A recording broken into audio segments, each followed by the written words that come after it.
اعوذ باللہ من الشیطان الرجیم بسم اللہ الرحمن الرحیم للہ ما فی السماوات وما فی الارض وَإِن تُبْدُوا مَا فِي أَنفُسِكُمْ أَوْ تُخْفُوهُ يُحَاسِبْكُم بِهِ اللَّهُ فَيَغْفِرُ لِمَن يَشَاءُ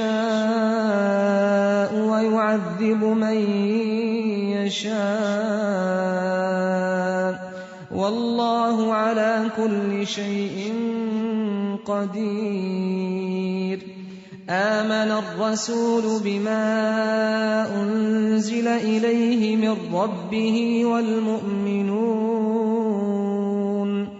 كل آمن بالله وملائكته وكتبه ورسله لا نفرق بين أحد من رسله وقالوا سمعنا وأطعنا غفرانك ربنا وإليك المصير لا يكلف الله نفسا إلا وسعها لها ما كسبت وعليها ما اكتسبت ربنا لا تؤاخذنا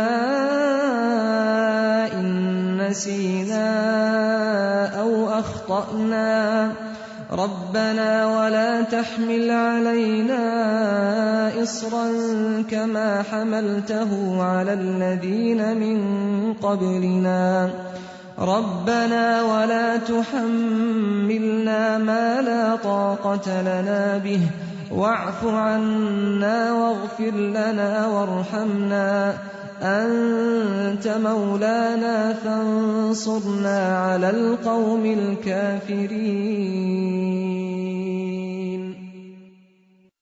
نحمده ونصلي على رسوله الكريم أما بعد فأعوذ بالله من الشيطان الرجيم بسم الله الرحمن الرحيم رب اشرح لي صدري ويسر لي أمري واحلل عقدة من لساني يفقهوا قولي۔ سورۃ البقرہ آیت نمبر 284 سے 286۔ للہ ما فی السماوات وما فی الارض وَإِن تُبْدُوا مَا فِي أَنفُسِكُمْ أَوْ تُخْفُوهُ يُحَاسِبْكُم بِهِ اللَّهُ فَيَغْفِرُ لِمَن يَشَاءُ وَيُعَذِّبُ مَن يَشَاءُ وَاللَّهُ عَلَى كُلِّ شَيْءٍ قَدِيرٌ آمن الرسول بما أنزل إليه من ربه والمؤمنون كل آمن بالله وملائكته وكتبه ورسله لا نفرق بين أحد من رسله وقالوا سمعنا وأطعنا غفرانك ربنا وإليك المصير لا يكلف الله نفسا إلا وسعها لها ما كسبت وعليها ما اكتسبت ربنا لا تؤاخذنا إن نسينا أو أخطأنا ربنا ولا تحمل علينا إصرا كما حملته على الذين من قبلنا ربنا ولا تحملنا ما لا طاقة لنا به واعف عنا واغفر لنا وارحمنا انت مولانا فانصرنا علی القوم الکافرین آمین۔ اللہ کے نام سے جو بہت مہربان نہایت رحم فرمانے والا ہے۔ آسمان و زمین کی ہر چیز اللہ ہی کی ملکیت ہے۔ تمہارے دلوں میں جو کچھ ہے اسے تم ظاہر کرو یا چھپاؤ، اللہ تعالیٰ اس کا حساب تم سے لے گا، پھر جسے چاہے بخشے اور جسے چاہے سزا دے، اور اللہ ہر چیز پر قادر ہے۔ رسول ایمان لائے اس چیز پر جو اس کی طرف اللہ تعالیٰ کی جانب سے اتری، اور مومن بھی ایمان لائے، یہ سب اللہ تعالیٰ اور اس کے فرشتوں پر اور اس کی کتابوں پر اور اس کے رسولوں پر ایمان لائے، اور کہا اس کے رسولوں میں سے ہم کسی میں بھی تفریق نہیں کرتے۔ انہوں نے کہہ دیا کہ ہم نے سنا اور اطاعت کی، ہم تیری بخشش طلب کرتے ہیں اے ہمارے رب، اور ہمیں تیری ہی طرف لوٹنا ہے۔ اللہ تعالیٰ کسی جان کو اس کی طاقت سے زیادہ تکلیف نہیں دیتا۔ جو نیکی وہ کرے وہ اس کے لیے ہے، اور جو برائی وہ کرے وہ اسی پر ہے۔ اے ہمارے رب، اگر ہم بھول گئے ہوں یا خطا کی ہو تو ہمیں نہ پکڑنا، اے ہمارے رب ہم پر وہ بوجھ نہ ڈال جو ہم سے پہلے لوگوں پر ڈالا تھا، اے ہمارے رب ہم پر وہ بوجھ نہ ڈال جس کی طاقت ہم میں نہ ہو، اور ہم سے درگزر فرما اور ہمیں بخش دے اور ہم پر رحم کر، تو ہی ہمارا مولا ہے، ہمیں کافر قوم پر غلبہ عطا فرما، آمین۔ للہ اللہ کے لیے ہے، ما فی السماوات جو کچھ آسمانوں میں ہے، وما فی الارض اور جو زمین میں ہے۔ کیا کچھ ہے ہم سب تو جانتے بھی نہیں، اس نے بنایا، اسے معلوم ہے، بنانے والا ہی ان سب چیزوں کا مالک ہے۔ وَإِن تُبْدُوا مَا فِي أَنفُسِكُمْ اور اگر تم ظاہر کرو گے جو تمہارے دلوں میں ہے، اپنے دل میں آنے والے خیالات کے بارے میں اگر تم کسی کو بتا بھی دو، او تخفوہ یا تم چھپاؤ گے اس کو، یعنی کسی کو نہ بتاؤ، تمہارے دل کی باتیں صرف تمہیں کو معلوم ہو، اگر ان میں کچھ ایسی باتیں ہوئیں جو اس کو پسند نہ ہوئیں تو کیا ہوگا؟ یحاسبکم بہ اللہ ان باتوں پر اللہ تمہارا حساب لے گا، تم سے پوچھے گا، پھر کیا ہوگا؟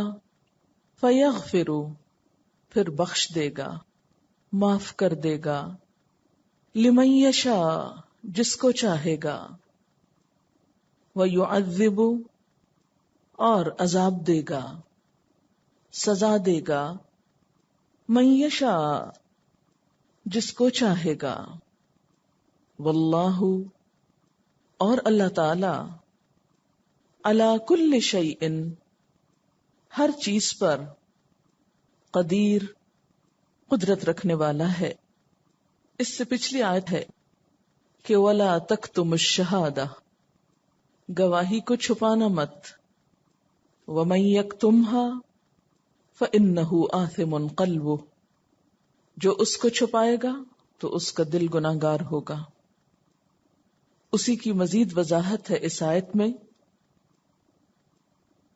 کہ ہر چیز تو اللہ کے ہاتھ میں ہے، ہر چیز کا مالک تو وہ ہے، لہذا وہ نہ صرف یہ کہ ظاہری باتوں کو جانتا ہے بلکہ دل کی باتوں کو بھی جانتا ہے۔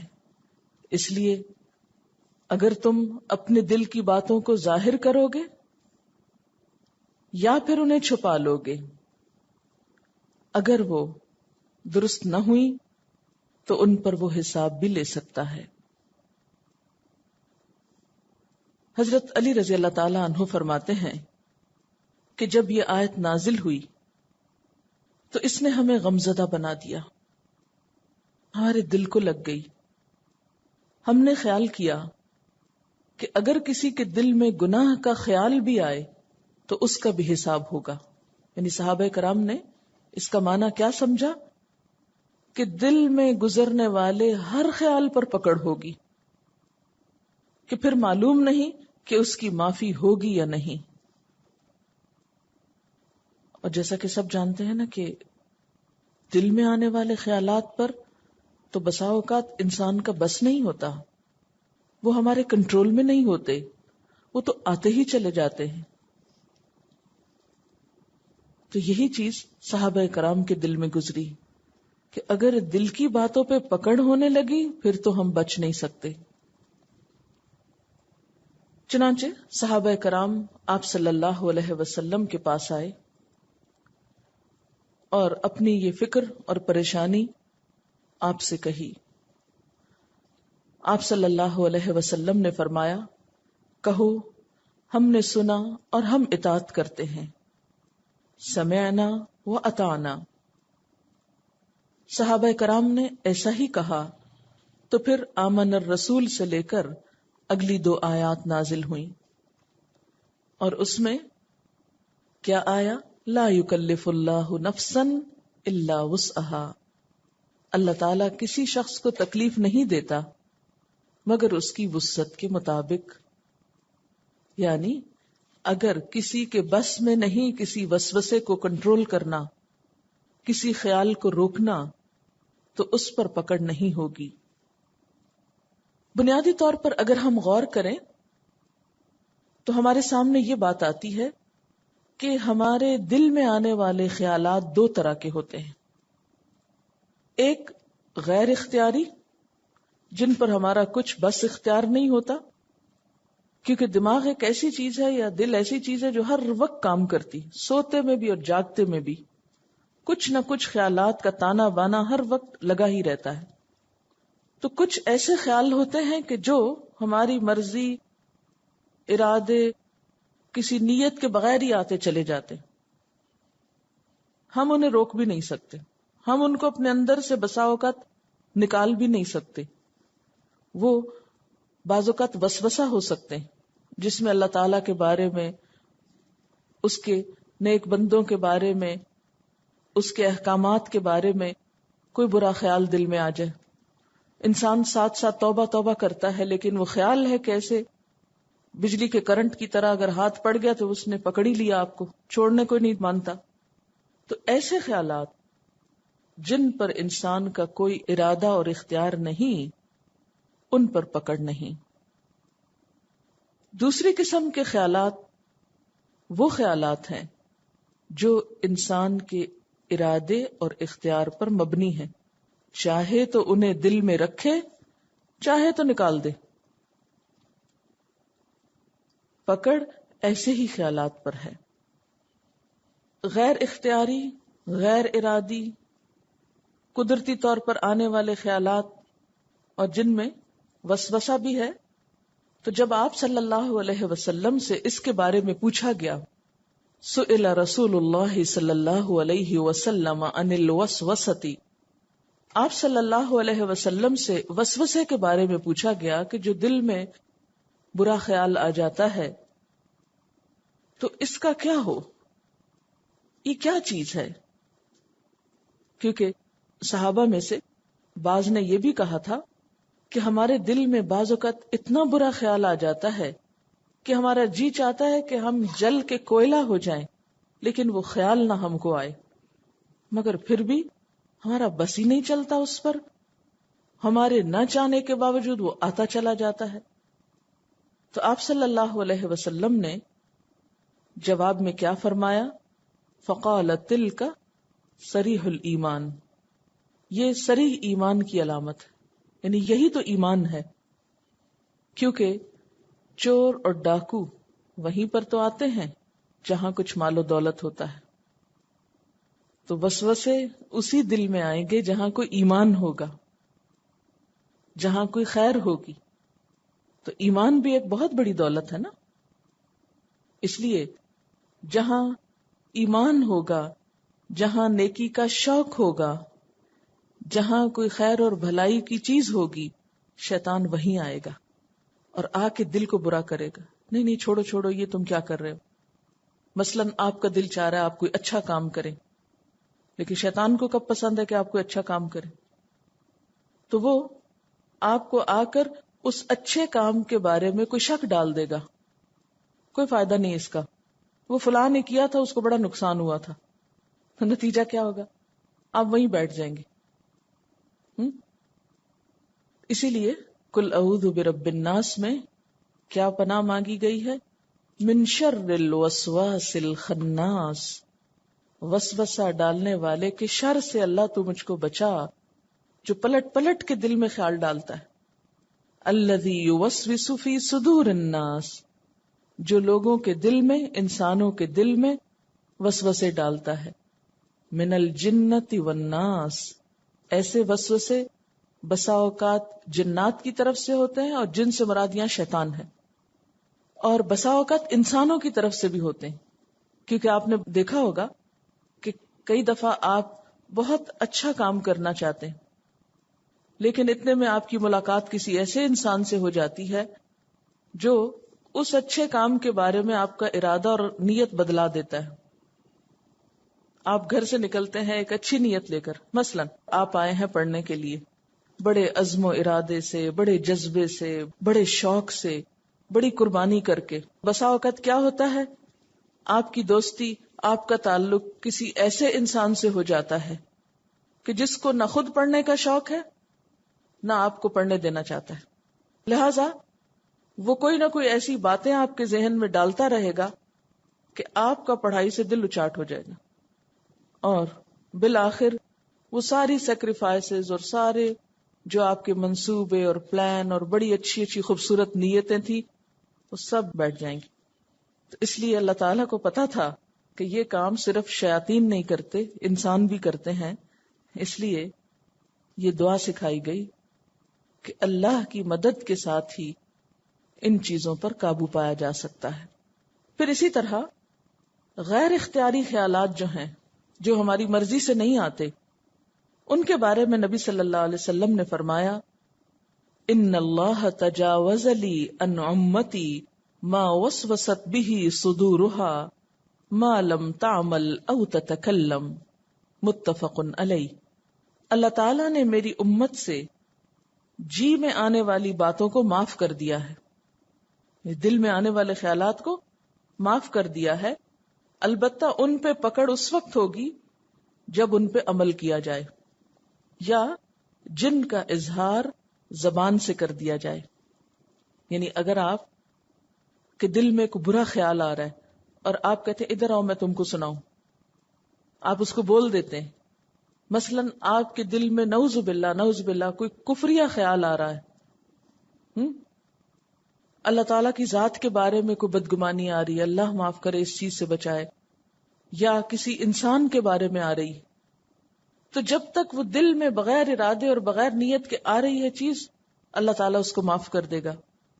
لیکن اگر آپ دوسروں کو بھی وہ اپنے خیالات بتانے بیٹھ گئے اور وہ کفریہ کلمات زبان سے بولنے لگے، یا آپ کو کسی انسان کے بارے میں کوئی بدگمانی ہے، تو آپ بغیر کسی تحقیق اور بغیر کسی حقیقت کے اس کا ذکر لوگوں میں کرنا شروع ہو گئے محض گمان اور خیال کی بنیاد پر، تو اس کلام پر بھی پکڑ ہوگی، پھر پوچھ ہوگی. یا یہ کہ محض کلام نہیں، آگے بڑھ کے ایکشن بھی لے لیتے ہیں. مثلا آپ کے دل میں کسی کے بارے میں برا خیال آیا، آپ آؤ دیکھتے ہیں نتاؤ دیکھتے ہیں، وہ سامنے آیا تو آپ اس کو ایک دو لگا دیتے ہیں. اب کیا ہے، اس کو پتہ ہی نہیں کہ بات کیا ہے. بچوں کے ساتھ عام طور پہ ایسا کرتے نا، کوئی چیز اپنی جگہ سے ہلی ہوئی دیکھی تو دل میں خیال ہے یہ فلاں بچے کا کام ہوگا، اس سے پوچھا بھی نہیں کہ تم نے چیز اٹھائی یا نہیں اٹھائی، رکھی یا نہیں رکھی. تو کیا کرتے ہیں، جو ہی وہ آتا ہے اس کو ڈانٹنا شروع کر دیتے ہیں. صرف ڈانٹے بھی نہیں، بات کر کان پکڑ لیتے ہیں اس کے. تو یہ جو عمل ہے خواہ بچے کے ساتھ ہی کیا جائے، یہ نہیں کہ بچے ہمارے ہیں تو ہماری پراپرٹی ہیں، جیسے چاہیں ان کو معاملہ کریں، نہیں. اگر بچوں کے ساتھ بھی اس طرح کی ناروا زیادتی کی تو اس میں بھی پوچھ ہو سکتی. تو جو بھی خیالات آ رہے ہیں، چاہے ظاہر کرو یا چھپا کے رکھو، ان پہ اللہ محاسبہ کرے گا.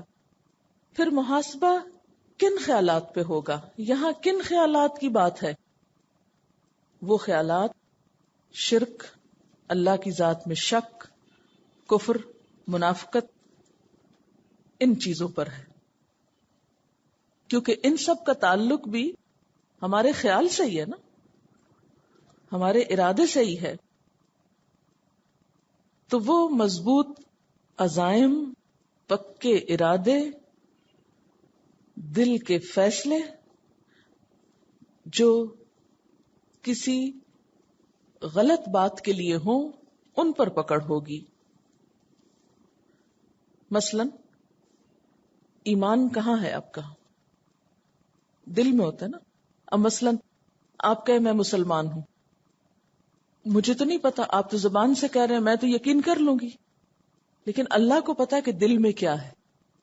تو ایمان بھی دل کا فعل ہے نا. اب اگر ایک شخص زبان سے کہہ رہا ہے لیکن دل میں وہ کفر رکھے ہوئے، تو زبان سے کہنا اس کو کچھ فائدہ نہیں دے گا. کس کی بات مانی جائے گی؟ کہ اس کے دل میں کیا ہے. اسی طرح منافقت کیا ہے؟ کہاں ہوتی منافقت؟ دل میں ہوتی. فی قلوبہم مرض، ان کے دلوں میں بیماری ہے. اسی طرح آپ دیکھتے ہیں کہ اخلاق کی کچھ باتیں ایسی ہیں جن کا تعلق انسان کے دل سے ہوتا ہے، مثلا صبر، تواضع، عاجزی، انکساری، قناعت، سخاوت، یہ سب کچھ کیا ہے؟ دل میں ہوتا ہے نا. اسی لیے حدیث میں آتا ہے کہ جب انسان کسی اچھے کام کی نیت کر لیتا ہے، ابھی وہ کام کیا نہیں اس نے، تو نیت پر بھی ثواب لکھ لیا جاتا ہے، وہیں سے مارکنگ شروع ہو جاتی. اور اگر وہ کر لیتا ہے تو کم از کم 10 گنا اجر ملتا ہے، اور زیادہ سے زیادہ تو پھر اللہ تعالیٰ کے ہاتھ میں ہے، جتنا چاہے دے. اچھا، اسی طرح آپ دیکھیں کہ بعض گناہ جن پر پکڑ ہوگی اور وہ دل کے گناہ ہیں، مثلا حسد، آپ کسی سے جیلس ہوتے ہیں. اسی طرح تکبر، کہاں ہوتا ہے تکبر؟ اس کا مقام کہاں ہے؟ دل میں ہے نا. آپ اپنے آپ کو بڑی شے سمجھتے. پھر اسی طرح بغض کہاں ہوتا ہے؟ دکھائیں؟ نہیں دکھا سکتے، اس لیے کہ دل میں ہی ہوتا ہے، اگر کسی سے ہو، اللہ نہ کرے. پھر دنیا کی محبت کہاں ہوتی؟ دل میں ہوتی. حرص، لالچ، یہ سب چیزیں کہاں ہوتی؟ دل میں. اس لیے جس دل میں یہ سب کچھ بھرا ہوا ہو، اس دل کے خیالات پر بھی پکڑ ہو سکتی ہے. پھر اللہ کے ہاتھ میں ہے کیا؟ فَيَغْفِرُ لِمَن يَشَاءُ، جسے چاہے معاف کر دے. ان چیزوں کے باوجود بھی جسے چاہے معاف کر دے. اور وَيُعَذِّبُ مَن يَشَاءُ، جسے چاہے عذاب دے دے. اس کا کیا مطلب ہے؟ اس کا مطلب ہے پھر تو انسان کو کچھ بھی نہیں کرنا چاہیے، یا پھر جو دل میں آئے کرنا چاہیے، کیونکہ پتہ نہیں کس کو معاف کر دے اور کس کو وہ چھوڑ دے. نہیں، اس کا مطلب یہ ہے کہ اس سے اللہ تعالی کا مکمل اقتدار اور مکمل مالک ہونا ہمارے سامنے آتا ہے، کہ ہر چیز کا مالک وہ ہے.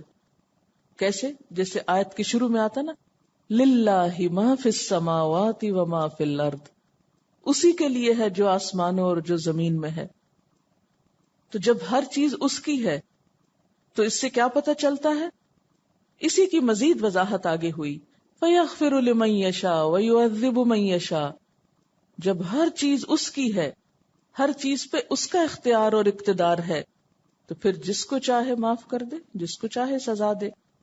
یعنی اس سے پتہ چلتا ہے کہ فیصلے اللہ کی مشیت پر ہوں گے، فیصلے اللہ کی مشیت پر ہوں گے، کسی اور کو ان میں دخل نہ ہوگا، کوئی اور اس میں انٹرفیئر نہیں کر سکے گا، ہوگا وہی جو وہ چاہے گا.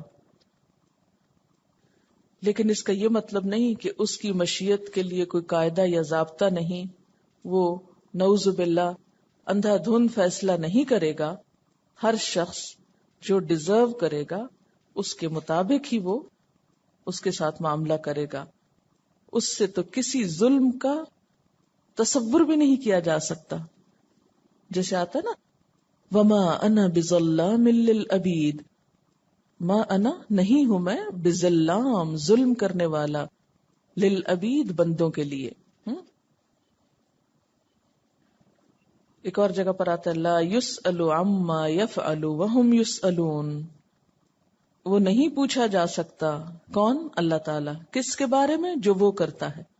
وہم یسألون، اور سب لوگ سوال کیے جائیں گے.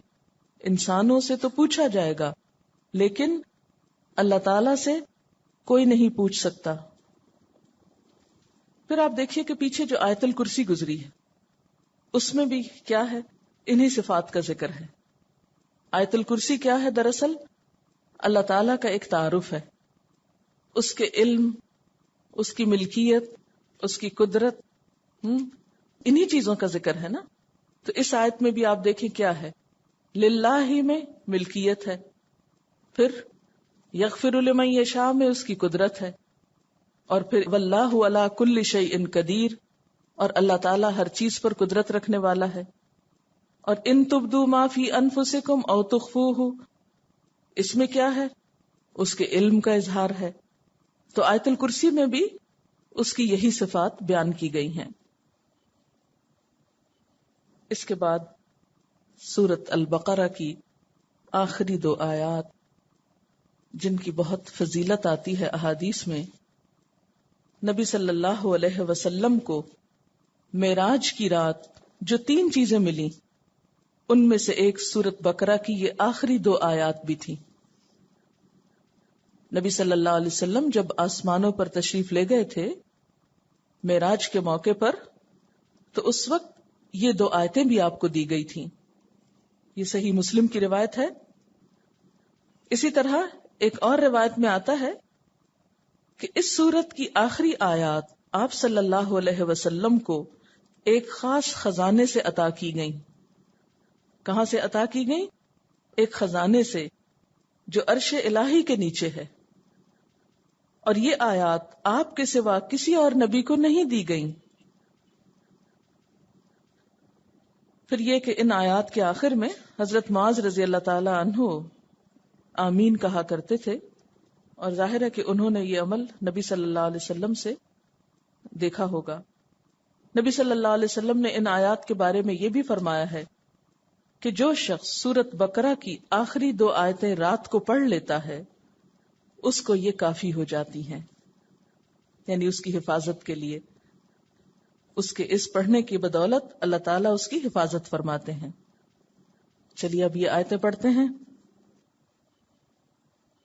آمن الرسول بما انزل الیہ من ربہ والمؤمنون کل آمن باللہ وملائکتہ وکتبہ ورسلہ لا نفرق بین احد من رسلہ وقالوا سمعنا واطعنا غفرانک ربنا والیک المصیر۔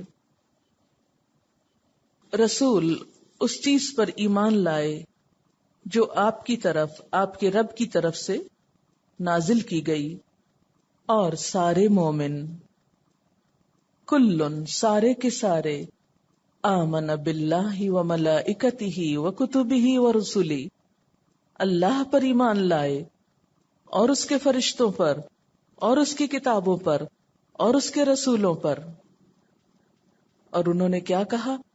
لا نفرق بین احد من رسلی، ہم اس کے رسولوں میں سے کسی ایک کے درمیان فرق نہیں کرتے۔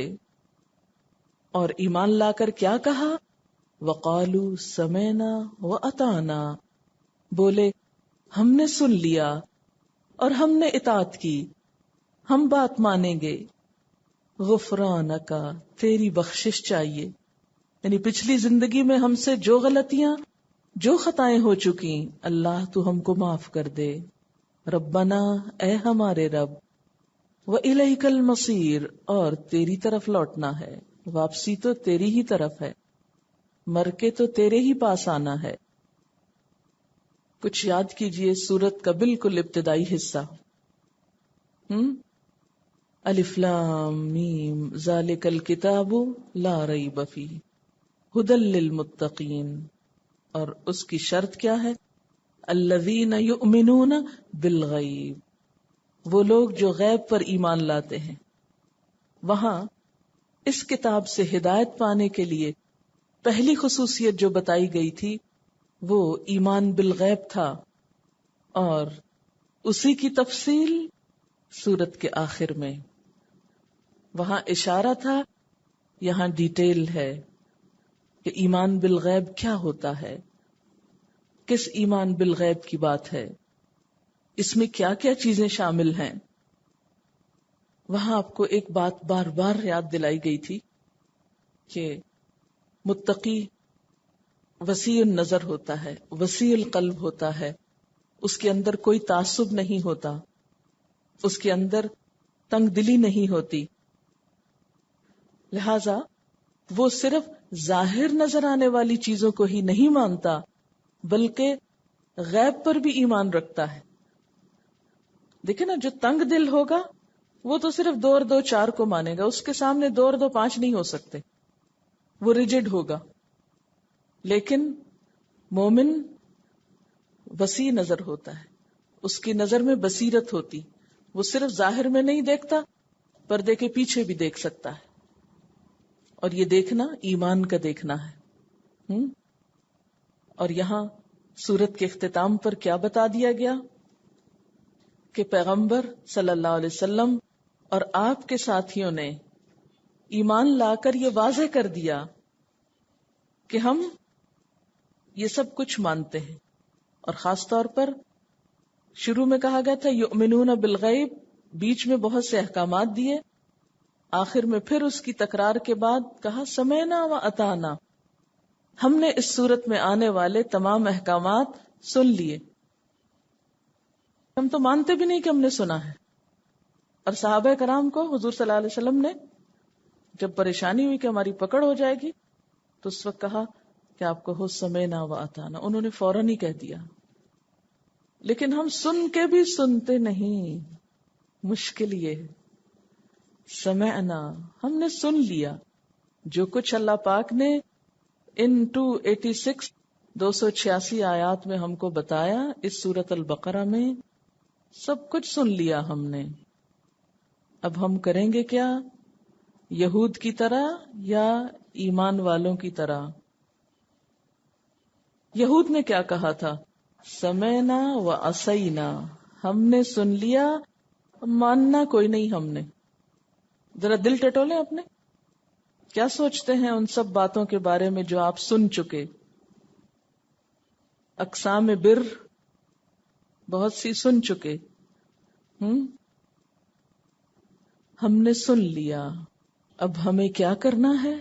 اطعنا، ہم اب اطاعت کریں گے، اب ہمیں عمل کرنا ہے. ہم ان لوگوں کی طرح نہیں جو تعصب برتتے ہیں، صرف اپنے رسولوں کو مانتے ہیں، صرف اپنی کتابوں کو مانتے ہیں اور دوسرے انبیاء کا انکار کرتے ہیں.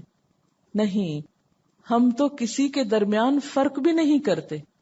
لا نفرق بین احد من رسلہ، ہم اللہ کے رسولوں میں سے کسی کے درمیان تفریق نہیں کرتے، سب کو رسول مانتے ہیں. پھر آپ دیکھیے کہ یہاں پر جو تفصیل بتائی گئی وہ کیا ہے. آمن الرسول، کتنا خوبصورت آغاز ہے نا، کہ بتانے والا سب سے پہلے خود ایمان لا رہا ہے. یہ نہیں کہا گیا کہ صرف مومن ایمان لائیں، بلکہ آمن الرسول، رسول صلی اللہ علیہ وسلم ایمان لائے.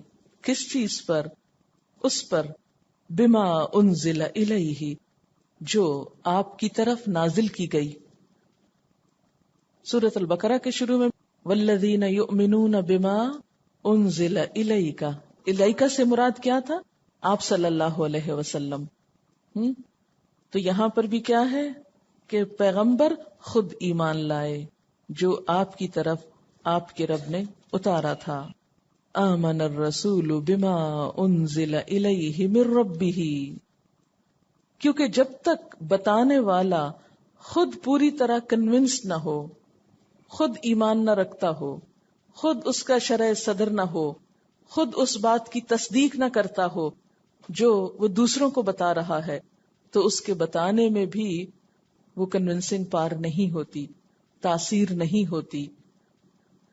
تو قول اور فعل کا تضاد جو ہے یہ بہت ناپسندیدہ چیز ہے اللہ تعالیٰ کے نزدیک، کہ انسان کہے کچھ کرے کچھ.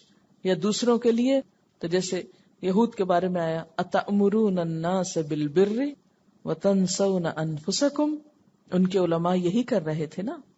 لیکن نبی صلی اللہ علیہ وسلم کی خوبی کیا بتائی گئی کہ جو آپ کی طرف اتارا گیا اس کو پہلے آپ نے خود مانا. آمن الرسول بما انزل الیہ من ربہ والمؤمنون، اور سارے مومن وہ بھی ایمان لے آئے. کلن، سارے کے سارے، آمنا ایمان لائے. کس چیز پر؟ باللہ، سب سے پہلے اللہ پر. اب یہ ایمان کی تفصیل ہے، اس کو کیا بولتے ہیں؟ ایمان مفصل. کلن آمن باللہ، سب ایمان لائے اللہ پر. وملائکتہ، اور اس کے فرشتوں پر. وکتبہ، اور اس کی کتابوں پر. ورسلہ، اور اس کے رسولوں پر. یہاں 4 چیزوں کا ذکر کیا گیا، 2 چیزیں یہاں ذکر نہیں کی گئیں. ایک تو آخرت کی بات اور ایک تقدیر کی بات. جب ہم ایمان مفصل پڑھتے ہیں تو کیا کرتے ہیں؟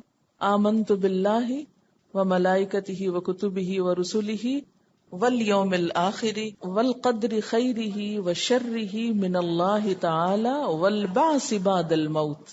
یوں بولتے ہیں تو والقدر خیرہ و شرہ من اللہ تعالی، کہ اچھی بری تقدیر، انسان کو ملنے والی بھلائی برائی سب اللہ کی طرف سے ہوتی ہے. والبعث بعد الموت، اور موت کے بعد دوبارہ جی اٹھنے پر بھی میں ایمان لاتا ہوں. ان دو کا تعلق بھی ایمان بالغیب ہی سے ہے. لیکن یہاں خاص طور پر جن چیزوں کا ذکر کیا گیا اس کا تعلق ہدایت سے ہے. ان میں ایک لنک ہے. آپ دیکھیے ہمارے پاس ہدایت کیسے پہنچی؟ اللہ تعالی کی طرف سے آئی، آمن باللہ. کس کے ذریعے آئی؟ و ملائکتہ. کیا لے کر آئے؟ و کتبہ. کس پر لائے؟ و رسلہ. ٹھیک ہے. تو اگر یہاں یہ بھی ذکر کیا جاتا والقدر خیرہ و شرہ والبعث بعد الموت، تو آپ دیکھتے کلام کا حسن ختم ہو جاتا. اس کی یہاں ضرورت نہیں تھی، کیونکہ یہاں موقع نہیں ہے اس کا. اللہ تعالیٰ نے کوئی بات نہ زائد کی ہے اور نہ کوئی اہم بات چھوڑی ہے. ہر چیز کی ایک حکمت ہے. یہ الگ بات ہے کہ ہم اپنے چھوٹے دماغ ہونے کی وجہ سے وہ نہ سمجھ سکیں. تو کوئی شخص بھی عمل کر نہیں سکتا، کسی کا بھی عمل بدل نہیں سکتا جب تک اس کے ایمان کے اجزاء پورے نہیں ہوتے. مثلا ان میں سے اگر کوئی شخص کسی ایک چیز کا بھی انکار کر دے یا ان چیزوں میں سے کسی ایک چیز کے کسی حصے کا بھی انکار کر دے تو بات بگڑ جائے گی. مثلا اللہ تعالیٰ پر ایمان تو ہے، فرشتوں پر بھی ہے، لیکن کہ میں جبریل سے عداوت رکھتا ہوں. جیسے پیچھے آپ نے پڑھا من کان عدوا لجبریل، یہود کہتے تھے ہماری جبریل سے دشمنی ہے، تو کام خراب ہو جائے گا، ایمان میں رکھنا ہو جائے گا، سوراخ ہو جائے گا. اسی طرح وکتبہ، اگر کوئی کہے میں سب کتابوں کو مانتا ہوں سوائے قرآن پاک کے، تو معاملہ بگڑ جائے گا. ورسلہ، اگر کوئی شخص سب رسولوں کو مانے لیکن حضور صلی اللہ علیہ وسلم کو نہ مانے تو ایمان مکمل نہیں ہوتا. اسی لیے ہم دیکھتے ہیں کہ بہت سے لوگ ایسے ہیں یہود و نصارہ میں سے جو اللہ کو مانتے ہیں، فرشتوں کو مانتے ہیں، کتابوں کو مانتے ہیں، رسولوں کو مانتے ہیں، لیکن ایک رسول اور ایک کتاب کو نہیں مانتے، جس کی وجہ سے وہ ہدایت سے بہت دور ہیں. وہ اس عظیم ترین خزانے سے فائدہ اٹھانے سے محروم رہ گئے. حالانکہ یہ کتاب جو ہمارے پاس ہدایت کے لیے آئی، ذالک الکتاب لا ریب فیہ ھدی للمتقین، یہ ان تمام کتابوں کا لیٹسٹ اور کمپلیٹ ایڈیشن تھا. کیونکہ پچھلی کتابوں کے تو صرف ترجمے باقی ہیں، اصل تو باقی ہی نہیں. تو اللہ تعالیٰ کی طرف سے آنے والا پیغام جو مختلف طریقوں سے انہوں نے ڈسٹارٹ کر دیا، ضائع کر دیا، بدل دیا، ان سب کا ایک مکمل ترین ورژن اس کتاب کی شکل میں آیا. اب اگر کوئی شخص ادھوری چیزوں کو لے کر بیٹھا ہوا ہے اور مکمل چیز کو نہیں لے رہا تو وہ اپنا ہی نقصان کر رہا ہے. اسی لیے وہ لوگ ہدایت سے دور رہے، وہ اس خزانے سے دور رہے. لیکن اہل ایمان نے کیا کیا؟ لا نفرق بین احد من رسلی، ہم اس کے رسولوں میں سے کسی کے درمیان فرق نہیں کرتے. والذین یؤمنون بما انزل الیک وما انزل من قبلک، وہ لوگ جو ایمان لاتے ہیں ساتھ اس کے جو آپ کی طرف اتارا گیا اور جو آپ سے پہلے اتارا گیا. وسیع النظر، وسیع القلب، وسیع ذہن کے مالک، کھلے دل کے لوگ جن کو ماننے میں کچھ بھی مشکل نہیں. اچھا، رسولوں میں فرق کیسے ہوتا ہے؟ مثلا کسی کو اللہ کا رسول مانا جائے اور کسی کو مانا ہی نہ جائے. ایک تو یہ طریقہ ہوتا ہے. دوسرا یہ کہ ان کے درجہ نبوت میں فرق کیا جائے، کیونکہ نبی ہونے میں تو سب برابر ہیں. لیکن یہ جو بات ہے کہ بعض پر فضیلت رکھتے ہیں، تو اس میں اور اس بات میں کنٹرڈکشن نہیں. کیونکہ فضیلت اللہ تعالیٰ نے دی ہے. ان کے اعمال اور ادوار کے اعتبار سے ان میں فضیلت تو ہے، لیکن ایمان لانے کے اعتبار سے کسی میں بھی کوئی فرق نہیں. کیونکہ پیچھے آپ پڑھ چکے نا، تلک الرسل فضلنا بعضهم علی بعض. اور پھر بین احدن، احد تو ہوتا ہے ایک، تو بین احدن کیا ہو گیا؟ بین کا کیا مطلب ہوتا ہے؟ درمیان. تو درمیان تو دو چیزوں کے ہوتا ہے، ایک کا کیا مطلب ہوا؟ بات یہ ہے کہ احد کا لفظ سنگولر بھی ہے پلورل بھی، اس کی جمع نہیں ہوتی. اگر جمع یوز کرنا ہے تو احد ہی یوز کرنا پڑے گا. یہ زبان کا ایک چھوٹا سا اسلوب ہے. میں اگر یہ کہوں بین احدن، ایک کے درمیان، تو ایک کا درمیان کون سا ہے کوئی؟ اس کو سامنے رکھ کے دیکھیں نا، بین احدن، ایک کے درمیان. اچھا پھر ایک کا جمع کیوں نہیں؟ اس لیے کہ ایکوں تو نہیں ہوتا نا. لیکن اگر جمع بھی یوز کرنا ہو تو اس کے لیے بھی احد. عربی میں یہ گنجائش ہے کہ احد کے اندر جمع بھی ہے، یعنی سارے پیغمبروں میں سے کسی ایک کو بھی الگ نہیں کرتے، کیونکہ وہ ایک اصل میں نبی صلی اللہ علیہ وسلم ہے جن کو یہ لوگ الگ کر دیتے ہیں. لیکن اہل ایمان الگ نہیں کرتے، وہ ان کو بھی مانتے ہیں. وقالو، اور ماننے کے بعد کیا طرز عمل ہوتا ہے؟ سمعنا، ہم نے سن لیا. ذالک الکتاب، سن لی. اور اب ہم کیا کریں گے؟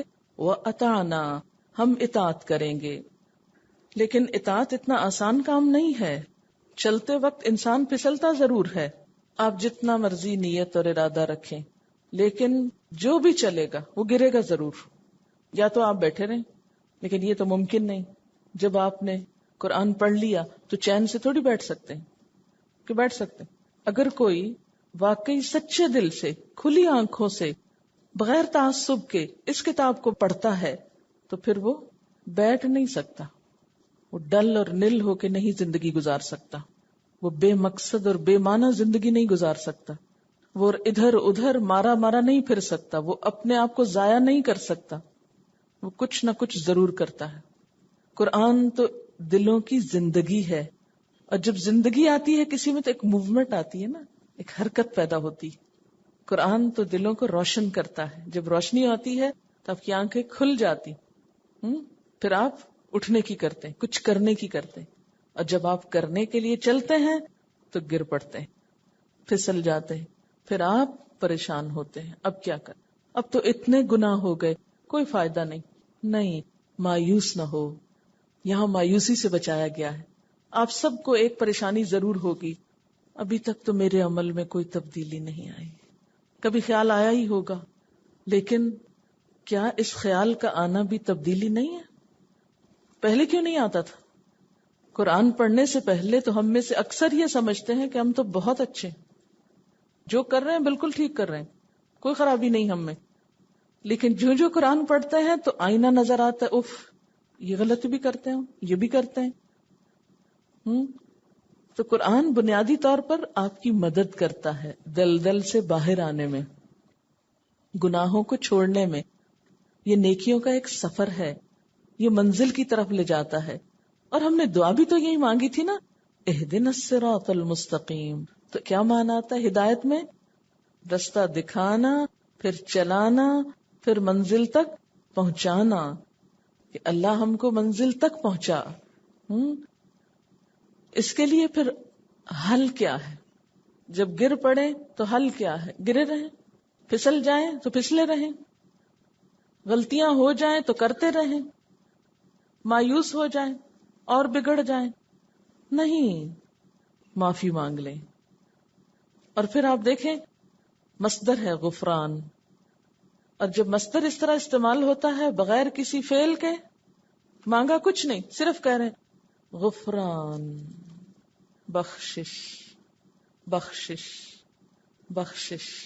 یہ ایک اضطراب کو ظاہر کرتا ہے، ایک بے چینی کو ظاہر کرتا ہے. یعنی بندے کی فل کنسنٹریشن اس بات پر ہے کہ بخشش چاہیے.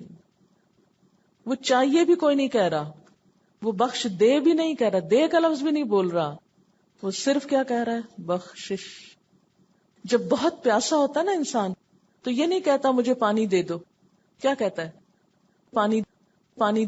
جس بندے کے اندر اپنے گناہوں کا احساس ہو جائے، میں گناہگار ہوں، میرا کیا ہوگا، میں بار بار پھسل جاتا ہوں، مجھ سے پھر غلطی ہو جاتی، میں نے تو پچھلی زندگی میں بہت غلطیاں کی ہیں، بہت بڑے بڑے گناہ کیے ہیں، بہت ظلم کیا ہے، میرا کیا ہوگا، میں چاہتا تو ہوں کہ نیک بن جاؤں، لیکن کیسے؟ تو اس کے لیے کیا ہے؟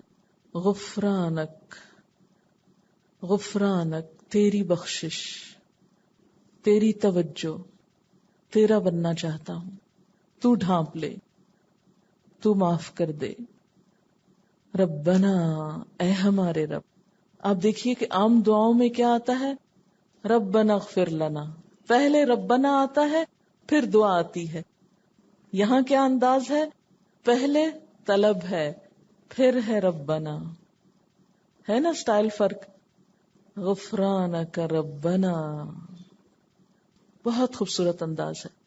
وَإِلَيْكَ الْمَصِيرُ، اور تیری ہی طرف واپسی ہے، تیری طرف تو آنا ہے، تجھ سے بھاگ کے کہاں جا سکتے ہیں؟ قرآن پاک میں سورۃ الرحمن میں اللہ تعالیٰ فرماتے ہیں یا معشر الجن والانس ان استطعتم ان تنفذوا من اقطار السماوات والارض فانفذوا لا تنفذون الا بسلطان۔ اے جنوں اور انسانوں کے گروہ، یا معشر الجن والانس ان استطعتم، اگر تم میں استطاعت ہے، اگر تم کر سکتے ہو، ان تنفذوا، کہ تم بھاگ نکلو، بھاگ جاؤ کہیں، من اقطار السماوات والارض، آسمان و زمین کے کناروں سے، فانفذوا، بھاگ دکھاؤ، بھاگو تو، لا تنفذون، نہیں بھاگ سکتے، الا بسلطان، مگر بڑا زور چاہیے، بڑی قوت چاہیے۔ آپ دیکھیں کہ آپ اگر یہ چاہیں کہ کہیں زمین کا کنارہ ملے آپ کو اور آپ وہاں سے چھلانگ لگائیں کسی اور پلانٹ پہ، تو اس کے لیے کیا کرنا ہوگا آپ کو؟ نمبر 1 تو کنارہ ہی نہیں ملے گا۔ اللہ نے اس کو بنایا ایسا کہ آپ چلتے جائیں، جہاں سے چلے تھے وہیں پہنچ جائیں گے، کنارہ ہی نہیں ملے گا۔ نمبر 2، اگر آپ کنارے کے بغیر نکلنا چاہیں، جیسے اسپیس شٹل نکلتی ہے، تو کبھی اٹھتے ہوئے دیکھا اس کو کس طرح نکلتی ہے؟ وہ زمین کا جب مدار وہ چھوڑتی ہے اور چاند میں داخل ہوتی ہے تو اس کا اٹھنا آپ نے دیکھا کبھی؟ کتنا زور اور کتنی قوت اور کتنی انرجی چاہیے ہوتی ہے۔ اس میں ایک بات تو یہ ہے کہ نکل تو سکتے ہیں، زمین سے نکل سکتے ہیں، آسمان سے نہیں نکل سکتے۔ یعنی زیادہ سے زیادہ ہم کیا کریں گے؟ زمین سے اٹھ کے آسمان کی طرف چلے جائیں گے، تو اس سے کیا فائدہ؟ للہ ما فی السماوات وما فی الارض، اللہ کے لیے ہے جو زمین میں اور جو آسمان میں۔ زمین سے نکل کے بھاگو گے بھی، یہاں سے نکل کے چاند پہ جا بیٹھو گے تو چاند بھی اللہ کا ہے، وہاں پکڑ لے گا۔ مریخ پہ جاؤ گے وہاں بھی پکڑ لے گا۔ کہاں جاؤ گے؟ ہے کوئی راستہ، کوئی گوشہ، کوئی جگہ جہاں اللہ کی ذات نہ ہو، جہاں اس کی پکڑ سے چھوٹ سکو اور بچ سکو؟ کوئی نہیں۔ تو پھر بھاگنے کی کوشش نہ کرو، نافرمانی نہ کرو، کیا کرو؟ پلٹ آؤ۔ توبہ کس چیز کا نام ہے؟ پلٹ آنے کا۔ اللہ بہت غلطیاں کر لیں، بہت نافرمانیاں کر لیں، بہت ظلم کر لیا، اپنی جان پہ بھی اور دوسروں کے اوپر بھی، اب مجھے معافی چاہیے۔ غفرانک، تیری معافی چاہیے، تجھ سے چاہیے، تو نظر کرم فرما۔ اور غفرانہ کا لفظ غافارہ سے ہے، جس کا معنی ہوتا ہے ڈھانپ دینا، چھپا دینا۔ اللہ ہمارے قصور چھپا دے، ہمارے گناہوں کی گندگی کا ڈھیر چھپا دے، کسی کو نظر نہ آئے، کوئی اور نہ دیکھ لے، کسی کو نہ پتا چلے۔ کیونکہ انسان جب چھوٹی سی غلطی بھی کرتا ہے یا کوئی بڑی غلطی کرتا ہے تو فوراً کیا کرتا ہے؟ اس کو چھپانے کی کوشش کرتا ہے۔ مثلا آپ نے دیکھا ہوگا بچے جب کبھی کچھ توڑ دیتے ہیں تو پھر کیا کرتے؟ چھپے پھرتے ہیں، اور آپ بازو کا ڈھونڈتے کدھر گیا بچہ، مل کیوں نہیں رہا؟ تو کسی دروازے کے پیچھے چھپا ہوا۔ اس وقت آپ سوچتے ہیں، سینس کرتے ہیں اس نے کچھ کیا ہے، تب یہ چھپ رہا ہے. پھر آپ پوچھتے ہیں کیا کیا ہے، جو کہتا ہے گلاس ٹوٹ گیا. تو بالکل اسی طرح انسان کی بھی یہ فطرت ہے کہ غلطی کرنے کے بعد کیا چاہتا ہے، اس غلطی کا پتہ نہ چلے کسی کو، چھپ جائے یہ. تو اللہ تعالیٰ سے پھر کیا مانگتا ہے؟ اللہ ڈھانپ دے، غفرانک، ڈھانپ دے، معاف کر دے، ہمارے قصور چھپا دے. وَإِلَيْكَ الْمَصِيرُ، واپسی جو تیری طرف ہے، آنا جو تیرے پاس ہے، پوچھ جو ہوگی، حساب جو ہوگا. لا يكلف اللہ نفسا، نہیں تکلیف دیتا اللہ کسی نفس کو، کسی جان کو. یکلف، کاف لام فے، تکلیف دینا، بوجھ ڈالنا.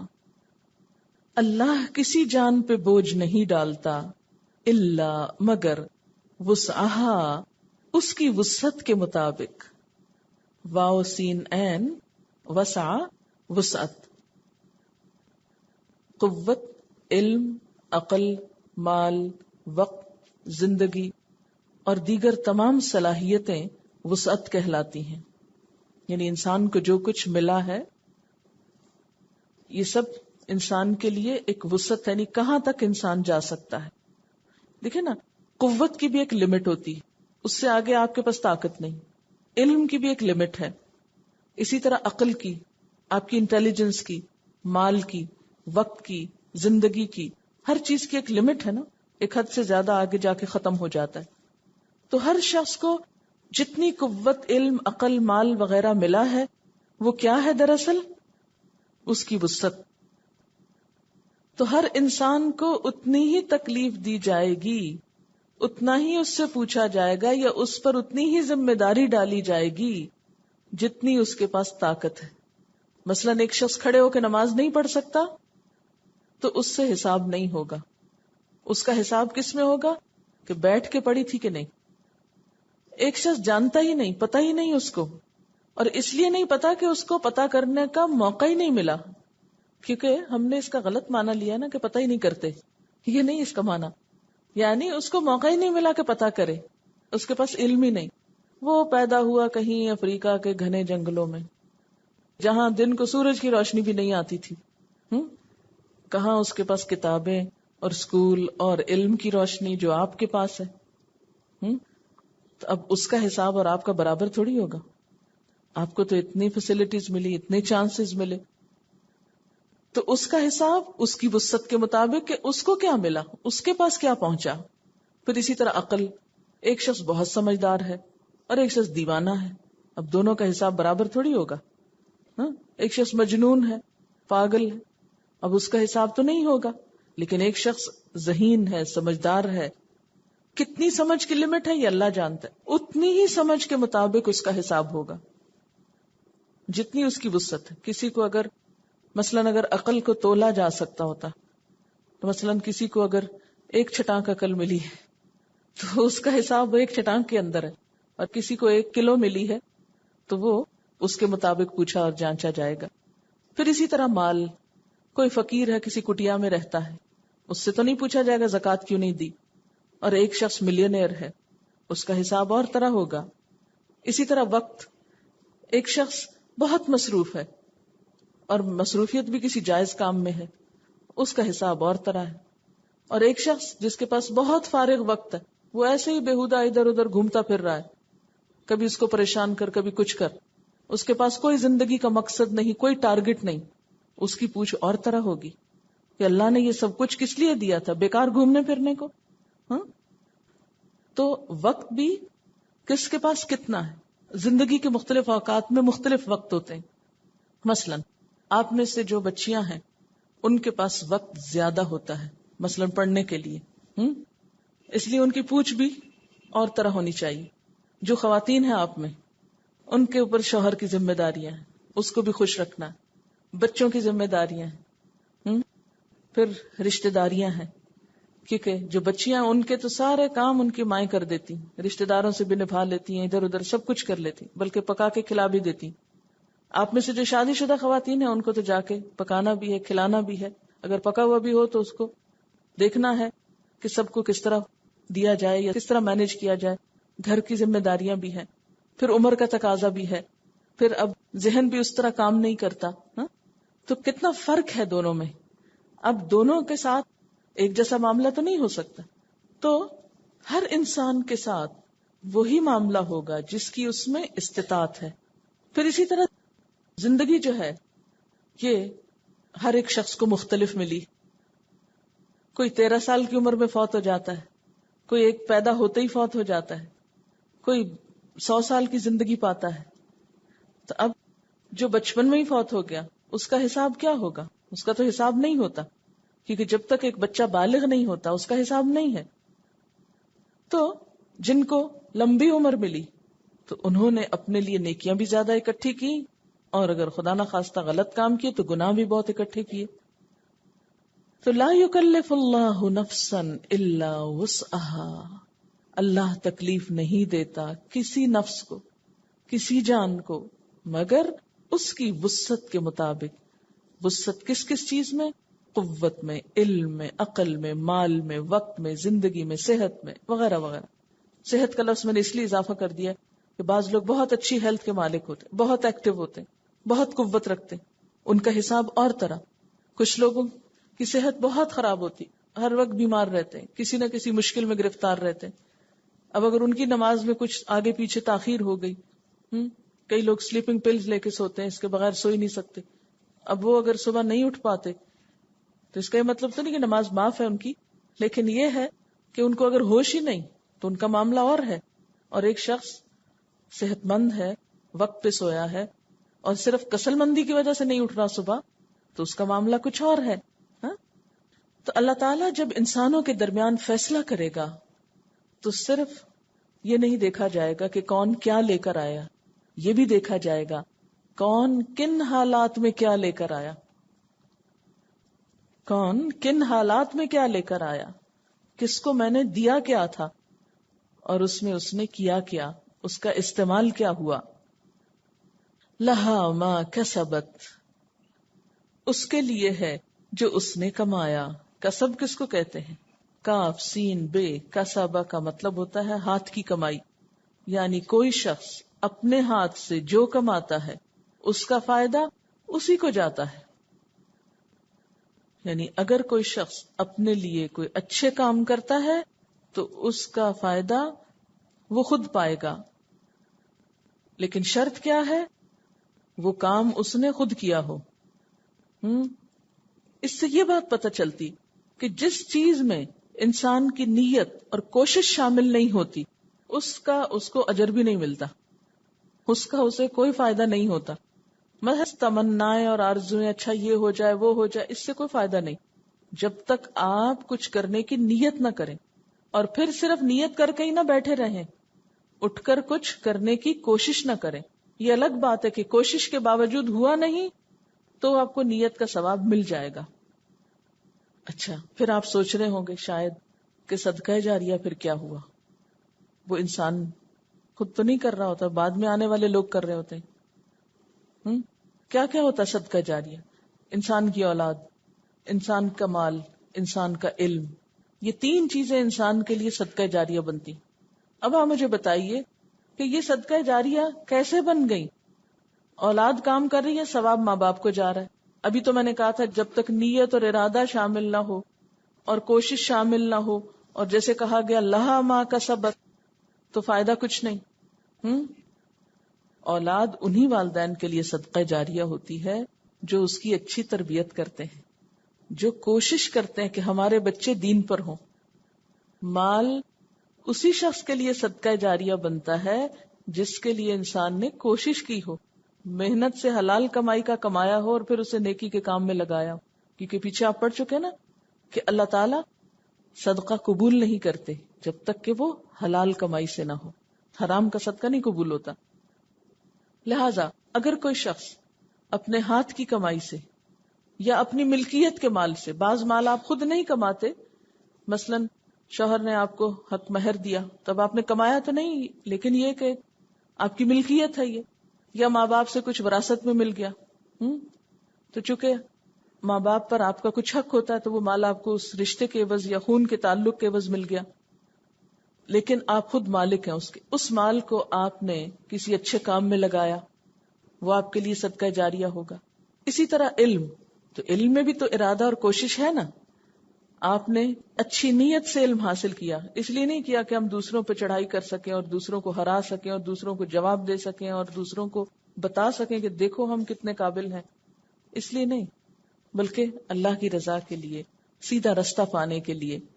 تو جو شخص اچھی نیت سے اچھے کام کرتا ہے، علم حاصل کرتا ہے، پھر اس کو سکھاتا ہے، تو اس کی کوشش ہو گئی نا. بیچ میں تھوڑی کی تو تھوڑی، زیادہ کی تو زیادہ، جتنی اس نے ایفرٹ کی اور جتنا اس نے اس بات کا ارادہ کیا کہ زیادہ سے زیادہ لوگوں کو مجھ سے فائدہ پہنچ جائے، چاہے وہ سامنے بیٹھ کے فائدہ پہنچائے یا کسی بیک سپورٹ کے ذریعے.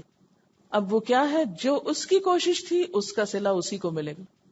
مثلا کہ میں ایک کوشش کر رہی ہوں، کیونکہ میں بولتی نظر آ رہی ہوں آپ کو، لیکن اس بولنے میں ہو سکتا ہے کسی اور کا ہاتھ ہو، مجھے کوئی چیز کسی نے لکھ کر دی ہو، کوئی چیز کسی نے بتائی ہو، آخر مجھے بھی تو کسی نے سکھائی نا، تبھی میں آگے بول رہی ہوں.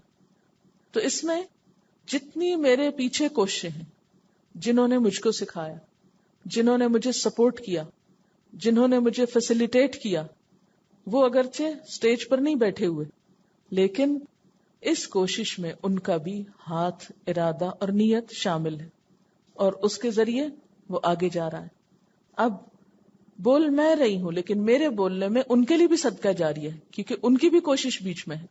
تو لہا ما کسبت، جب انسان کسی اچھے کام کے لیے کوشش اور نیت کرتا ہے، خواہ وہ کوشش کسی کے سامنے آتی ہے یا نہیں آتی، لیکن جتنا جتنا جس نے حصہ ڈالا اتنا اتنا اس کو اجر و ثواب مل گیا. جس نے نیت بھی کی اور پھر کوشش بھی کی، اس کو ثواب مل گیا. بعض اوقات ہم ایک کام نہیں کرتے لیکن اس کا کریڈٹ لے لیتے ہیں، اور اکثر لوگوں کو یہی شوق ہوتا ہے جو نہیں کیا وہ بھی ہمارے نام لگ جائے، لوگوں کو پتا چل جائے کہ ہم نے کیا، تاکہ ہمیں واہ واہ ہو جائے ہماری. چھوٹی چھوٹی چیزوں پہ خوش ہوتے ہیں نا، کیونکہ بڑی خوشی کا پتہ جو نہیں، تو یہ چھوٹی چھوٹی چیزیں ہم کو پھسلاتی رہتی ہیں. تو یاد رکھیں، یہ جو صدقہ جاریہ کا کانسیپٹ ہے، اس کے اندر بھی دراصل چھپی ہوئی کوشش ہی شامل ہوتی ہے انسان کی. جس کی تھوڑی کوشش اس کا تھوڑا صدقہ جاریہ، جس کی زیادہ کوشش اس کا زیادہ صدقہ جاریہ. مثلا جو زیادہ مال خرچ کرتا ہے، زیادہ اچھی نیت سے کرتا ہے، جو زیادہ اچھی تربیت دیتا ہے اپنے بچوں کی، اور اگر بچے بےچارے خود ہی رول کھل کے تربیت پا رہے ہیں تو ماں باپ کے لیے پھر کیا صدقہ جاریہ ہوا؟ وہ تو جنہوں نے ان کو سکھایا ان بچوں کو، انہی کے لیے ہو جائے گا نا. بعض ماں باپ تو ایسے بدقسمت بھی ہوتے ہیں کہ بچے اچھا کام کرنا چاہتے ہیں، الٹا ان کو منع کرتے ہیں کہ یہ نہ کرو. لا علمی ہے، کیونکہ لا علمی جو ہے نا، جہالت، یہ 100 ہلاکتوں کی جڑ ہے، کیونکہ پتہ ہی نہیں اس کا فائدہ کتنا ہے. تو اگر وہ نہیں اپنی اولاد کو سپورٹ کرتے، کم از کم نیت ہی کر لیں، یہ خوشی ہو جائیں اس پر کہ شکر ہے ہماری اولاد کو اچھا کام کر رہی. دعا ہی کر دیں، مال سے ہی کچھ مدد کر دیں. اگر خود کچھ بھی نہیں کیا آپ نے، مثلا کچھ ماں باپ خود نہیں پڑھ پاتے، اب ان کا شوق کیا ہوتا ہے ہماری اولاد پڑھ جائے، اس کے لیے وہ دن رات محنت کرتے ہیں، ان کو سکھاتے ہیں، بتاتے ہیں، مال ان پہ خرچ کرتے ہیں. تو اب ان کے اپنی اندر جو کمی رہ گئی وہ کس میں جا پوری ہوئی؟ اولاد میں پوری ہوئی. اسی طرح بعض ماں باپ خود تو نیک ہوتے ہیں، اولاد کو کچھ نہیں بتاتے، اولاد سخت غلط کام کرتی، قیامت کے دن کیا ہوگا؟ ایسے لوگ بسا اوقات بدترین حالت میں آئیں گے، اور بتایا جائے گا ان کے بچے ان کی ساری نیکیاں کھا گئے، کیونکہ انہوں نے ایسے ایسے کام کیے کہ جو ماں باپ کے لیے الٹا کیا بن گئے؟ مصیبت کا سبب بن گئے. اور وہ کیوں؟ ان کی غفلت اور کوتاہی سے. تو ہمیں دنیا میں اپنے بچوں کے لیے دعا بھی کرنی چاہیے، کوشش بھی کرنی چاہیے. علم کے لیے دعا بھی کرنی چاہیے. کون سی دعا ہے علم کی؟ رب زدنی علما. اور کوشش بھی کرنی چاہیے. یہ دعا پڑھ کے اگر آپ سویرے گھر پہ ہی بستر پہ دوبارہ سو جائیں، صرف تمنائیں ہیں تو وہ بھی اللہ کو پتا ہے کر کیا رہے ہو تم. اسی طرح مال ہے لیکن خیر کے راستے میں نہیں خرچ کرنے کو دل چاہتا، ہمارے خرچ کیے بغیر اگر نیکی کا کام آگے سے آگے بڑھ رہا ہے تو ہمارا حصہ کچھ نہیں، چاہے ہم کتنی خوش ہوتے رہے اس کو دیکھ دیکھ کے، جب تک ہمارے پیسے اس میں نہیں پڑیں گے. تو اس لیے لہا ما کسبت، لہا ہر شخص کو کیا ملے گا، یعنی اللہ بوجھ تو نہیں ڈالے گا، وہ تو نہیں پوچھے گا جو ہمارے بس میں نہیں. دیکھیں نا، بسا اوقات ہم چاہتے ہیں ہماری اولاد نیک ہو، ہم کوشش بھی کرتے ہیں، وہ نہیں ہوتی. بعض اوقات ہم مال اللہ کے راستے میں خرچ کرنا چاہتے ہیں مگر ہماری ضرورتیں اپنی نہیں پوری ہوتی. بعض اوقات ہم کسی کو سکھانا چاہتے ہیں، ہمیں موقع ہی نہیں ملتا، کوئی سیکھنے کو تیار ہی نہیں ہوتا. ایسا بھی تو ہوتا ہے. اب اس میں ہماری تو پوری تمنا اور کوشش، لیکن کوئی آگے چانس ہی نہیں مل رہا تو اللہ نہیں پوچھے گا. لا یکلف اللہ نفسا الا وسعها، جو ہمارے پاس تھا ہم نے لگا دیا، ہم نے محنت کر لی، ہم نے تڑپ لیا، ہم نے دعائیں بھی کر لی، لیکن کوئی ترقی نہیں ہوئی، کوئی کامیابی نہیں ہوئی، نہ علم میں، نہ مال میں، نہ اولاد میں. تو کل قیامت کے دن اللہ تعالیٰ ایسے شخص کو پکڑ کے سزا دے گا کہ کیوں نہیں تم نے مال کیوں نہیں خرچ کیا، یا تم نے اولاد کو کیوں نہیں سدھارا، یا تم نے اور کوئی خیر کا کام کیوں نہیں کیا. نہیں، اس لیے کہ ہم نے تو چاہا تھا لیکن ہو نہ سکا. اب بعض اوقات کیا ہوتا ہے، پچھلی زندگی میں کوئی کمی کوتاہی ہو جاتی. دیکھیں نا، اب مثلاً آپ اس ایج میں آ کے آپ کو دین کی سمجھ ہوئی، جب آپ جوان تھے اور آپ کے بچے چھوٹے تھے، آپ کے ہاتھ میں تھے، آپ کو سمجھ نہیں تھی. اب وہ بڑے ہو گئے، انڈیپینڈنٹ ہو گئے، وہ آپ کی سنتے نہیں. اب کیا، آپ بس دعائیں کریں. جو وقت گزر گیا اس کے لیے کیا ہے، غفرانک. اب ہم نے سنا ہے، اب ہم مانیں گے. جو پیچھے ہو چکا، غفرانک، اس کے لیے معافی چاہتے ہیں. اور پھر اللہ تعالیٰ کیا فرماتے ہیں، ٹھیک ہے، لا یکلف اللہ نفسا الا وسعها، غم نہ کرو، رنجیدہ نہ ہو، اللہ تعالیٰ وسعت کے مطابق ہی حساب لے گا. وعلیہا، اور اسی طرح انسان کے ذمہ ہے، انسان پر پڑے گا کیا، مکتسبت، جو اس نے کیا. اکتساب کس کو کہتے ہیں، کسبہ اور اکتسبہ کا روٹ ایک ہی ہے. اکتسبہ کا مطلب ہوتا ہے صرف اپنے لیے کرنا، کسبہ اپنے اور دوسرے دونوں کے لیے کرنا. اسی لیے آپ دیکھیں نا، اولاد کے لیے کرنا بھی کسب ہے، ٹھیک ہے نا. جب انسان کوئی کمائی کرتا ہے تو بچوں کو بھی دیتا ہے نا، تو دوسروں کے لیے بھی کسب کر رہا ہے. لیکن اکتسبہ ہوتا ہے صرف اپنی ذات کے لیے کرنا. تو اس سے کیا پتہ چلتا ہے کہ انسان اگر غلط کام کرتا ہے تو اس کی ذمہ داری خود صرف اس کے اپنے اوپر ہے، اس کے بچوں پہ نہیں جائے گی. یا بچے غلط کام کرتے ہیں تو اس کی ذمہ داری پھر ماں باپ پہ نہیں جائے گی، کیونکہ ماں باپ نے نہیں چاہا کہ وہ غلط کریں. پھر اکتسبہ بھلائی اور برائی دونوں کے لیے استعمال ہوتا ہے. تو وَعَلَيْهَا، اور اسی پر ذمہ داری ہے، مکتسبت، جو اس نے کمایا. اکتسبہ اہتمام سے کمانے کے لیے بھی آتا ہے، یعنی صرف ارادہ ہی نہیں کیا برا، بلکہ کر بھی لیا غلط کام، تو اس کی ذمہ داری پھر اس پر ہوگی، اس کی بھی پوچھ ہوگی، اس کی بھی پکڑ ہوگی. تو ایصال ثواب نیکی میں تو ہو سکتا ہے، گناہ میں نہیں ہوتا. اب مثلاً ہم یہ نہیں کر سکتے کہ یا اللہ یہ جو میری غلطیاں ہوئی یہ میرے بچوں میں بانٹ دینا، ایسے نہیں ہوگا. مال تو ہم دے سکتے ہیں ان کو، نیکی کی تربیت دے سکتے ہیں. ہاں، اگر غلط باتوں کی تربیت دیں گے جان بوجھ کے، اس کی پھر پوچھ ہوگی. لیکن یہاں اس بات کا بنیادی مقصد کیا ہے، جو کرو گے وہ بھگتو گے، مکتسبت. اس لیے پھر دعا کیا مانگی گئی، ربنا، اے ہمارے رب، لا تؤاخذنا، نہ تو مواخذہ کرنا ہمارا، اخذا سے حمزہ خیزال، گرفت کرنا، کسی غلطی کو پکڑنا. یا اللہ تو ہماری غلطیوں کو نہ پکڑنا. ان نسینا، اگر ہم بھولے، نون سین یہ نسیا بھولنا، خواہ غفلت کی وجہ سے ہو یا حافظے کی کمزوری کی وجہ سے ہو یا کسی بھی اور وجہ سے. یا اللہ جو بھول چوک ہم سے ہو جائے اس پہ ہم کو نہ پکڑنا، یعنی بلا ارادہ کوئی کام ہو جانا. او اخطأنا، یا ہم نے خطا کی. خطا، غلطی، اس کی دو صورتیں ہوتی ہیں. نمبر 1، جو چیز پسندیدہ نہ ہو، مستحسن نہ ہو، اس کا ارادہ کرنا اور کر گزرنا، ایسی خطا قابل گرفت ہے. اسی طرح دوسرا یہ کہ ارادہ تو اچھے فعل کا کیا لیکن غلطی سے اس کے خلاف ہو گیا، ایسی خطا قابل مواخذہ نہیں۔ نبی صلی اللہ علیہ وسلم نے فرمایا رفع عن امتی الخطأ والنسیان، میری امت سے اٹھا لیا گیا کیا؟ خطا اور نسیان۔ یعنی نسیان کیا ہے؟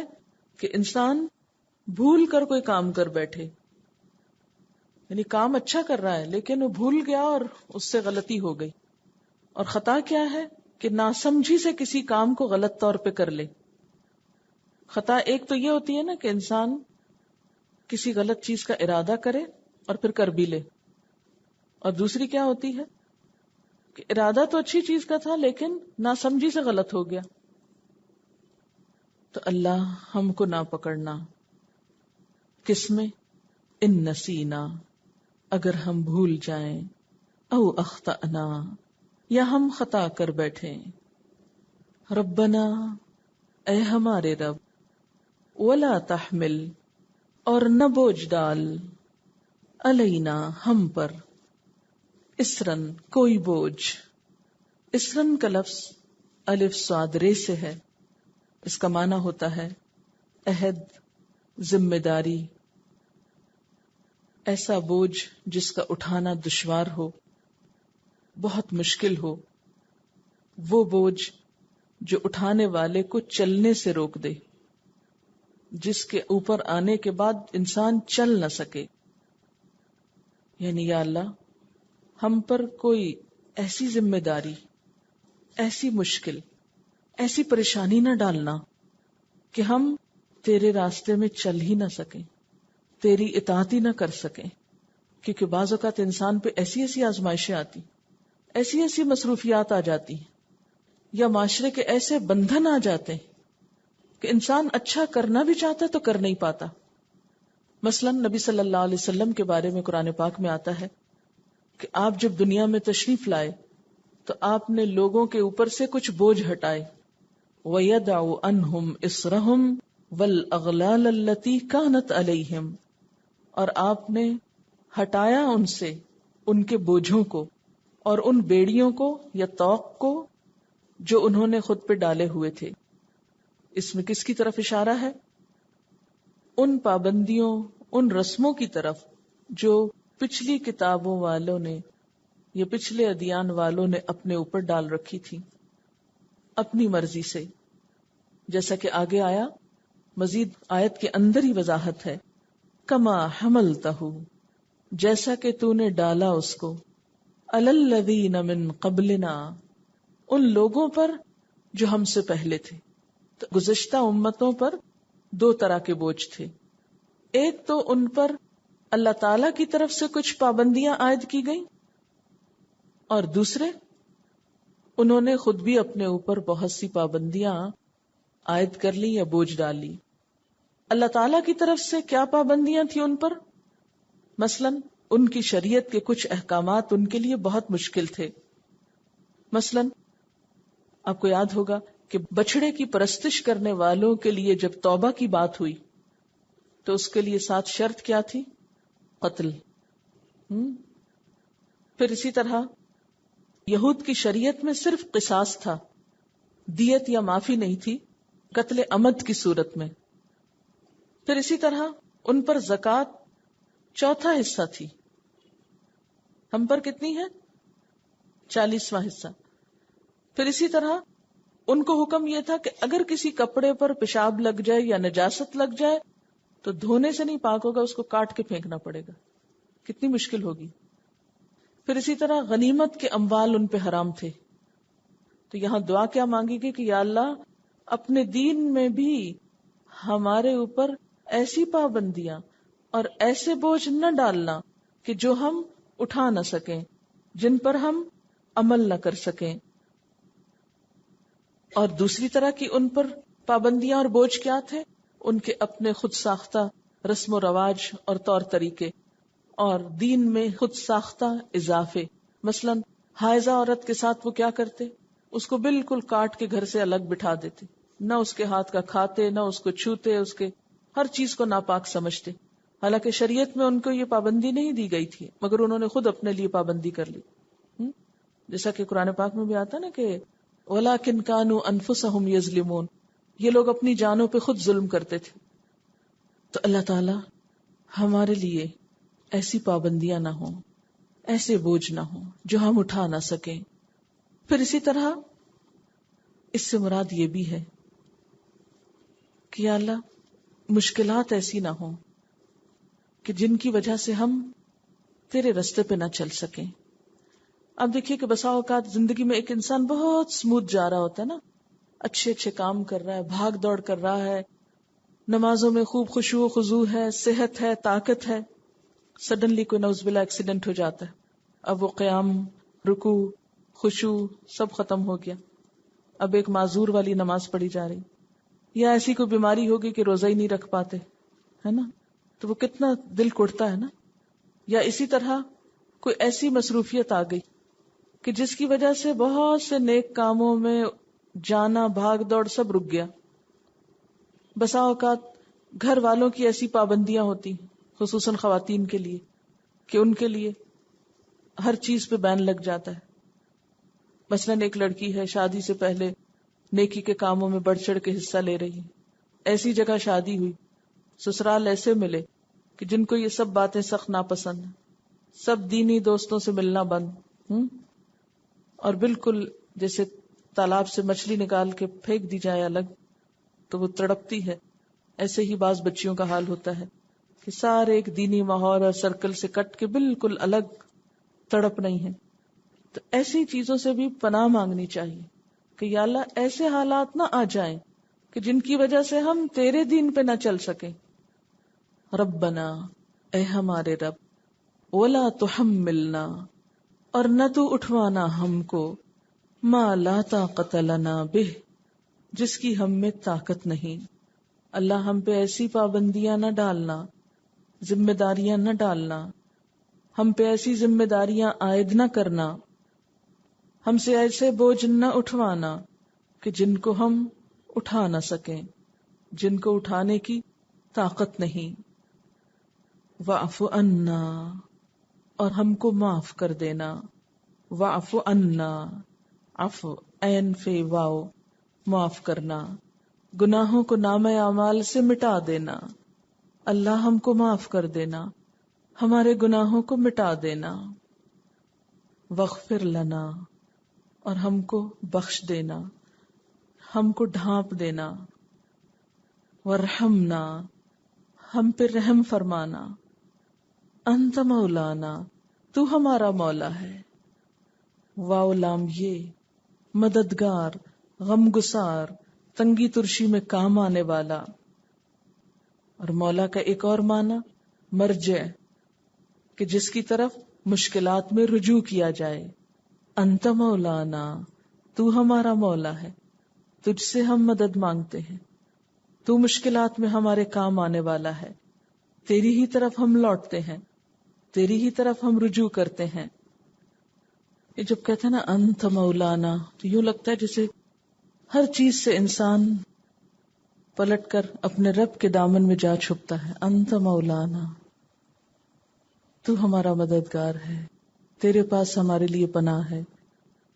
فانصرنا، پس مدد فرما ہماری، علی القوم الکافرین، ان لوگوں پر جو انکاری ہیں، جو مانتے نہیں. کیونکہ ایک طرف مومنون ہے اور دوسری طرف کافرین ہے، ایک طرف ماننے والے ہیں اور دوسری طرف انکار کرنے والے ہیں. قدرتی طور پر پھر یہ دو گروہ بن جاتے ہیں، دونوں ایک دوسرے کے مقابل آ جاتے ہیں. تو اللہ تو ہم کو ایسے لوگوں کے مقابلے میں مدد دینا، ہمارے ہاتھ مضبوط کر دینا جو ہمیں تیری راہ پر چلنے نہ دیں. کیونکہ تیری طاقت، تیری توفیق، تیرے اذن اور تیری تائید کے بغیر ہم کچھ نہیں کر سکتے، کیونکہ ہم تو کمزور ہیں. انت مولانا فانصرنا علی القوم الکافرین، تو ہمارا مولا ہے، کافروں کے مقابلے میں ہماری مدد کر، ہمارا ہو جا، ہم تیرے راستے پر نکلے ہیں.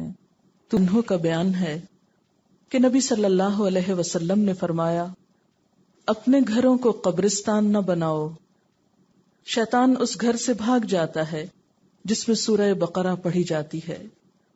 حضرت ابو امامہ رضی اللہ تعالی عنہ بیان کرتے ہیں کہ نبی صلی اللہ علیہ وسلم نے فرمایا، قرآن مجید پڑھا کرو، کیونکہ وہ قیامت کے دن اپنے پڑھنے والوں کے لیے سفارشی بن کے آئے گا۔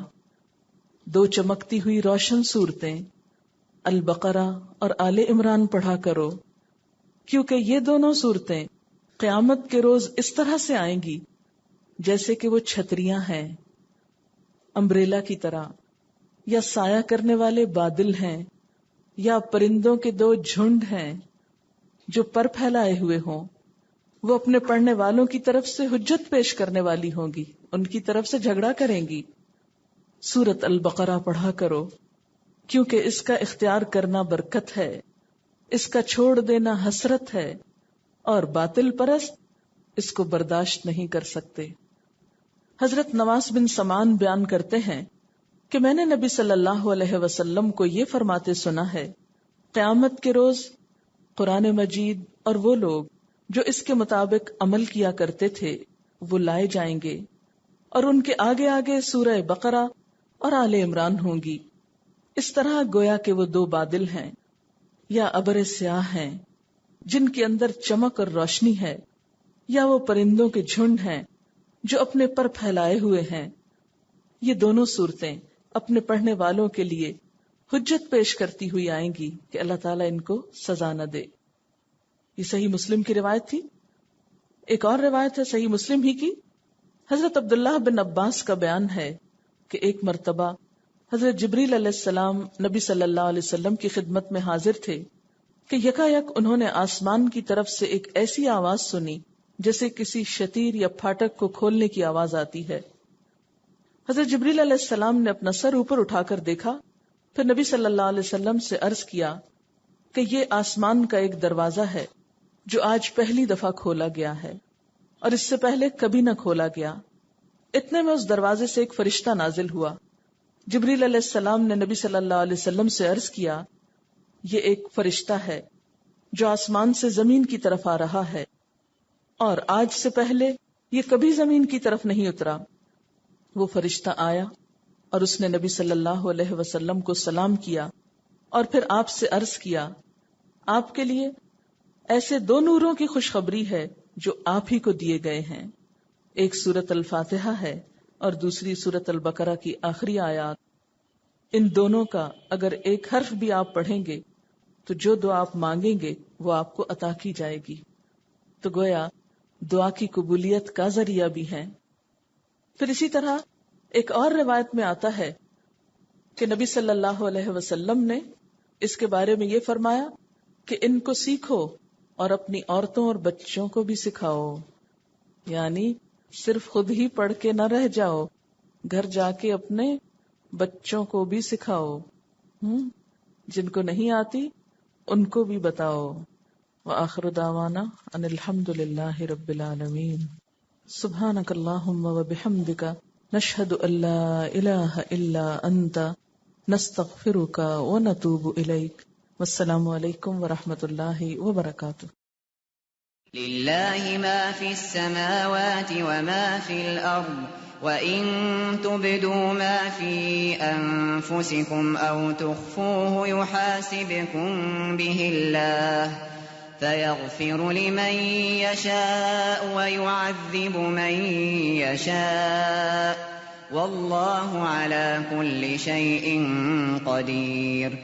آمَنَ الرَّسُولُ بِمَا أُنزِلَ إِلَيْهِ مِن رَّبِّهِ وَالْمُؤْمِنُونَ كل آمن بالله وملائكته وكتبه ورسله لا نفرق بين أحد من رسله وقالوا سمعنا وأطعنا غفرانك ربنا وإليك المصير۔ لا يكلف الله نفسا إلا وسعها لها ما كسبت وعليها ما اكتسبت ربنا لا تؤاخذنا إن نسينا أو أخطأنا ربنا ولا تحمل علينا إصرا كما حملته على الذين من قبلنا ربنا ولا تحملنا ما لا طاقة لنا به واعف عنا واغفر لنا وارحمنا أنت مولانا فانصرنا على القوم الكافرين